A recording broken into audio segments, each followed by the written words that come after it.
Well, there was a story that happened back on July the 1st.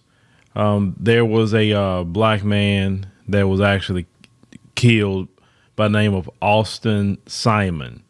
He went inside of a bodega because his girl called him claiming that the bodega, worker was rude to her. So he came in and he ended up pushing the bodega worker actually down, but he actually pushed him into his seat. He was just kind of run off at the mouth with the guy, jaw jacking. Well, the guy by the name of Jose Alba, stood up. He grabbed a knife and hurried up and stabbed the brother in the neck, ended up killing him. Now, this happened in New York. He was originally charged in that, and now a New York judge has dismissed the charges against the bodega owner. Now, the white supremacist was really wanting his charges dropped. Now, this is in New York. Now, I want you to hear, why they dropped the charges. Okay. So the Manhattan District Attorney, Alvin Bragg, which is a black man, his office faced backlash for prosecuting Alba. It said, including New York Mayor Eric Adams, argued the clerk acted in self-defense. This is your black mayor here.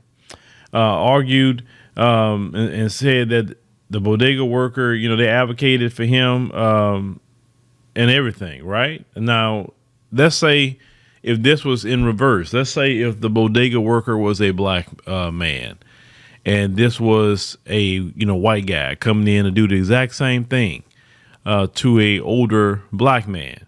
Do you really think they would have dropped the charges? Now, Alba's bail was dropped from $250,000 to $50,000. It said amid the outrage.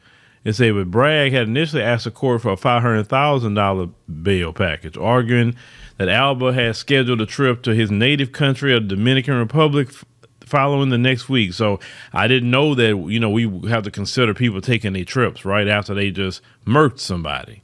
So Assistant DA Jennifer Sigel filed a motion to dismiss the charges on July 19th. Which Judge Laurie Peterson granted. It's a final investigation.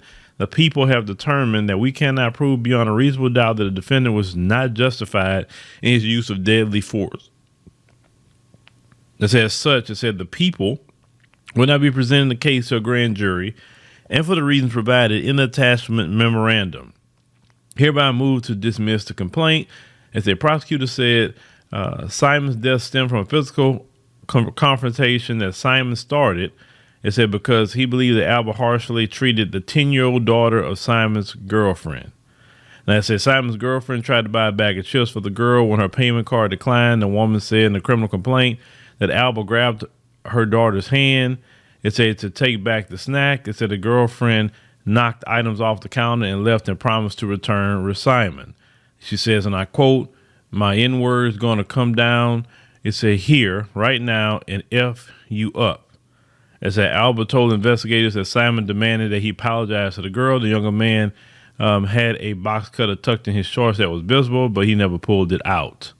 It said Alba's attorney argued that the worker, who was 5'7", had to protect himself from a 6-foot tall Simon. Now, they said the video in the case, he said, speaks for itself. They said Miss Alba was just doing his job while he was aggressively cornered by a much younger and bigger man. Is that Alba stabbed Simon 5 times. It's including near the jugular vein. Simon's girlfriend tried to intervene, reportedly pulling a knife from her purse and slashing the worker. It say on his arm. As a report shows, Simon died later at the nearby hospital from stab wounds from the neck and torso. I say when the defendant claims self-defense, the prosecutor must prove beyond a reasonable doubt the defendant was not justified in using deadly force. Now, it said Eric Adams said prosecutors made the right call and asking to drop the case. Wow, that's very interesting that a mayor of a whole city got involved with that. That's interesting because normally the mayors don't say a whole lot of anything. He said let them do their work, but he got involved, with the deletion of a black man. But this is your black representation here. Your black prosecuting, your black DA. With friends like this, who needs enemies? It said they think the case, they said we had an innocent, hardworking New Yorker that was doing his job and someone was extremely aggressive toward him. He said, I believe the DA's review, in my opinion, they said made the right decision. Okay. That's what he said in the news conference. Now, this is the thing. They, because in this country they celebrate the death of a black man. Now, once again, if the role was reversed, if there was a white guy that did the exact same thing and the bodega owner was black, good and well the case wouldn't have been dropped. Because you know what they would have said? He will be charged in this case because the man pushed him. He didn't continue to hit him or anything. I seen the video. He decided to stand up and grab a weapon instead of just trying to get away from him. He said because he could have just got away from the guy instead of trying to stab the guy. So he went on the attack, even though he was already pushed down. Why didn't he call the police? Even after the incident happened, why didn't he make any phone calls? They would have said that. Well, he should have called the police. He was sitting in the chair. The guy was just standing there. Why didn't he call the police? Why did he stand up over him? By him standing up and trying to go at him, he escalated the situation that couldn't have been escalated. Maybe he would have stayed in the chair and waited for the police to get there. Then none of this would have never happened. See, they would have said they would never justified him if he was a black man, getting rid of somebody white out the paint for so-called self-defense. Now, they just had a case that happened in New York, actually, and it was a corrections officer in New York. You had a white kid using a toy gun, a water gun, actually, shooting at him, and he thought it was a real gun, shot and took him out of here. And guess what? The black officer got charged because he said he was in fear of his life. See, in fear of my life don't work with black, people in law enforcement. It don't work at all. But this Jose Alba guy, which is Dominican, and the attitudes a lot of Dominicans have toward black people. We all know this.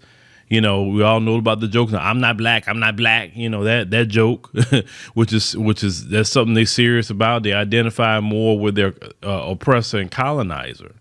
And I always thought that's interesting, when they identify more with a colonizer than what people look at them, in their face, right? So this is why sometimes you have these conversations about people coming from different, places here. It comes with their mindset. When you look at people that, that come, immediately they don't view themselves as black. In America, just to be honest with you, this is one of the rare places that people identify by skin tone. Most people identify by nationality. Some people come from different places identified by, ethnic group or tribe, definitely in the African continent, and nationality, but they don't identify with skin tone. Even when I travel places, they don't ask me what is my race, they ask me what's my nationality. And that plays a big part in people's mindset. And then we know in the Dominican Republic, and they have a big issue with Haitians. And if you're a black American going to the Dominican Republic, if the wrong ones see you, they going to assume that you're Haitian, right? Until you open your mouth. But Sister Demetria, shout out to her, she dealt with that. These people in the Dominican Republic thought she was Haitian and roughed her up behind it. There's been other YouTubers that have been roughed up because they thought they were Dominican. I think there's one Kenyan brother that has a YouTube channel I watched. He got roughed up in the Dominican Republic by them police because they thought he was Haitian. So that's like the mindset, because you hear a lot of dudes going to Dominican Republic, but let's call it what it is. A lot of those guys that's going over there, and the cities they going to, they going over there on some let's say relation tourism. You know what I'm talking about, and that's fine. You grown, do what you want to do. I can't say nothing about that.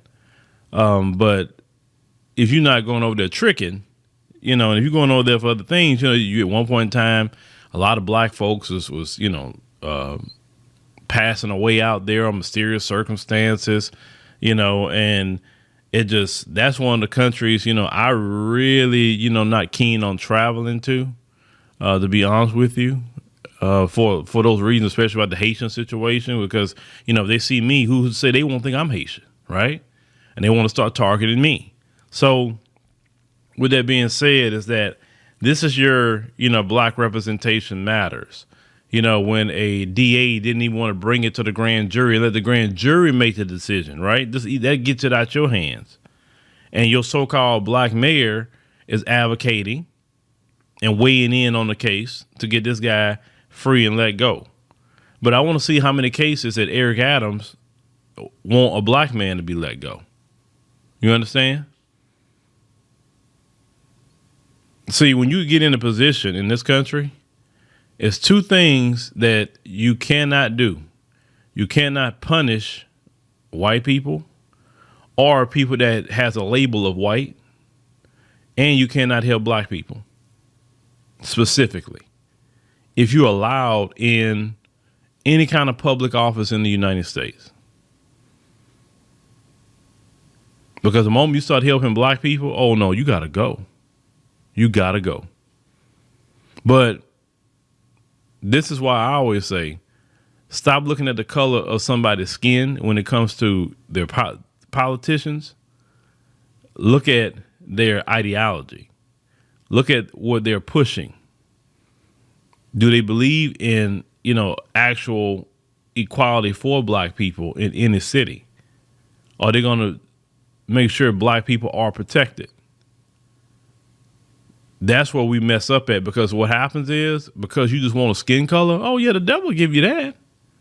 And everybody knew ahead of time that Eric Adams, like I said, come listen, you was the NYPD and they liked you and they endorsed you. Listen, I've been covering things for a long time when it comes to black police, and every black police officer who's about the right thing and is about their people, they're hated. They're not supported. So if you see a black person highly supported by any police department, you need to look at that and say, nah, you supported by them, then definitely you compromise.